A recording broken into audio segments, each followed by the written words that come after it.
Kalau laki-laki dan perempuan punya kedudukan yang setara dan punya persamaan dalam prinsip-prinsip Al-Quran, Al-Quran juga menggambarkan gambaran perempuan ideal dalam Islam menurut Al-Quran itu seperti apa. Ada 4 gambaran perempuan ideal yang diceritakan Al-Quran. Pertama adalah perempuan yang kuat imannya dan punya komitmen keimanan dan keagamaan yang teguh, yaitu istri Fir'aun, di mana diceritakan daraballahu lilladzina amanu imra'ata Fir'aun idz qala rabbi al-ayah. Istri Fir'aun adalah gambaran seorang perempuan yang punya komitmen keimanan, punya komitmen keagamaan dan keteguhan serta kesabaran dalam iman. Mengapa? Dia punya suami Fir'aun yang semua kita tahu bahwa Fir'aun adalah salah satu raja yang durhaka, yang kafir, yang zalim. Tetapi meskipun suaminya seperti itu, istri Fir'aun digambarkan sebagai seorang istri yang punya keteguhan, punya keyakinan, punya kemandirian sikap terkait dalam keagamaan. Inilah perempuan yang diidealkan menurut Al-Quran, yang tidak mudah terpengaruh oleh keluarganya, kawan-kawannya, ataupun komunitasnya dalam hal-hal negatif.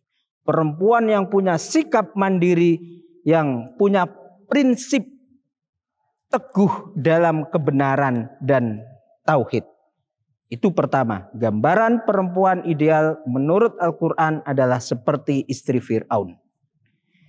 Yang kedua adalah perempuan yang bijaksana dalam mengambil keputusan, sekaligus teguh sebagai seorang pemimpin. Perempuan menjadi pemimpin diceritakan dalam surat An-Naml, di mana dalam surat tersebut diceritakan tentang raja perempuan, seorang ratu dari negeri Saba, yaitu Ratu Bilqis. Ratu Bilqis digambarkan sebagai ratu dengan kerajaan dan kekuasaan yang besar. Tetapi ketika dia mendapatkan tawaran dari Nabi Sulaiman, dia mengumpulkan bala tentaranya, para penasehatnya, kemudian meminta pendapat dari mereka. Ini contoh gambaran perempuan yang ideal, yaitu perempuan yang punya kedudukan, punya keadilan, punya kebijaksanaan, dan dalam memutuskan perkara bermusyawarah dan minta pendapat pada para penasehatnya. Gambaran perempuan yang ketiga menurut Al-Quran adalah perempuan yang punya kemandirian ekonomi dan punya pekerjaan sendiri.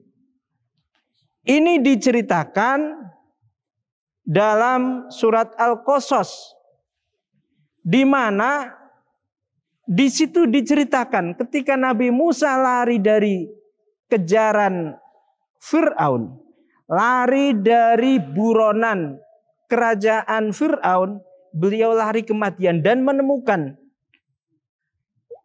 2 perempuan yang sedang menggembala kambing, yang tidak lain 2 perempuan tersebut adalah putri dari Nabi Yakub, yang kelak di kemudian hari 2 perempuan tersebut salah satunya menjadi istri Nabi Musa. Itu gambaran cerita tentang perempuan dalam Al-Quran, di mana di situ diceritakan istri Nabi Musa bertemu dengan istrinya dalam keadaan ketika istrinya sedang bekerja.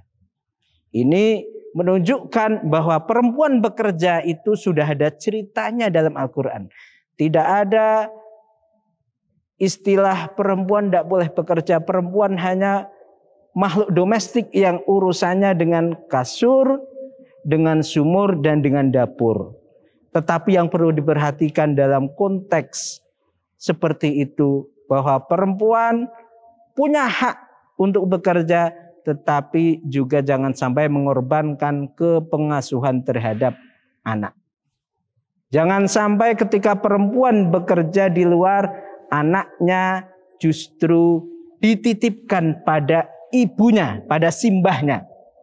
Sehingga yang tadinya mau perempuan mau mandiri, justru dia membuat ibunya atau orang tuanya terbebani dengan anaknya. Ini yang banyak terjadi, dan ini yang digambarkan dalam hadis antalidal amatu rabbataha, yaitu salah satu tanda akhir zaman ketika seorang majikan, seorang budak perempuan melahirkan majikannya. Artinya apa?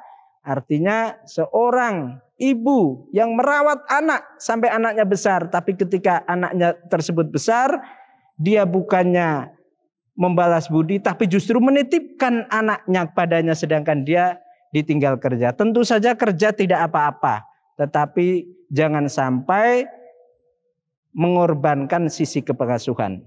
Jadi perempuan yang bekerja itu sudah ada digambarkan dalam Al-Quran, yaitu istri Nabi Musa. Nabi Musa bertemu dengan istrinya ketika istrinya tersebut bekerja. Gambaran selanjutnya tentang perempuan ideal menurut Al-Quran adalah perempuan yang menjaga dirinya, menjaga farjinya dari segala bentuk kemaksiatan. Ini digambarkan wa Maryam ibnata Imran allati ahsanat farjaha. Perempuan yang menjaga farjinya. Perempuan yang kalau disentuh oleh laki-laki lain dia langsung marah. Perempuan yang meyakini bahwa tubuhnya ada otoritas dia, bukan otoritas laki-laki lain. Mau seperti apa dia adalah otoritas dia.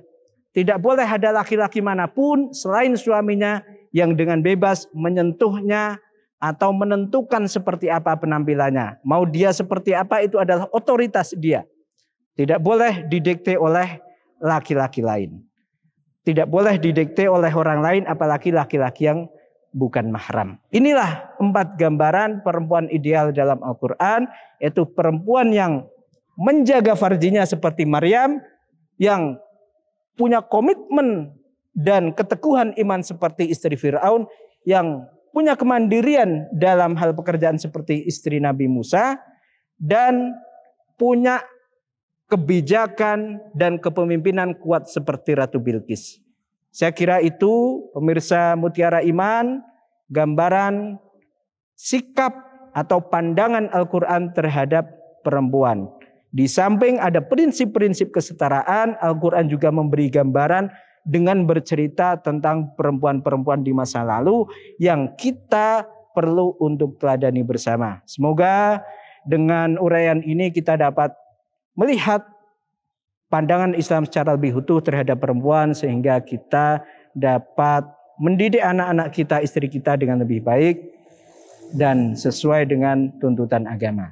Dari saya kurang lebihnya, wallahu minkum. Assalamualaikum warahmatullahi wabarakatuh. Baik pemirsa, begitulah pembahasan kita tadi mengenai kesetaraan gender dalam perspektif Islam.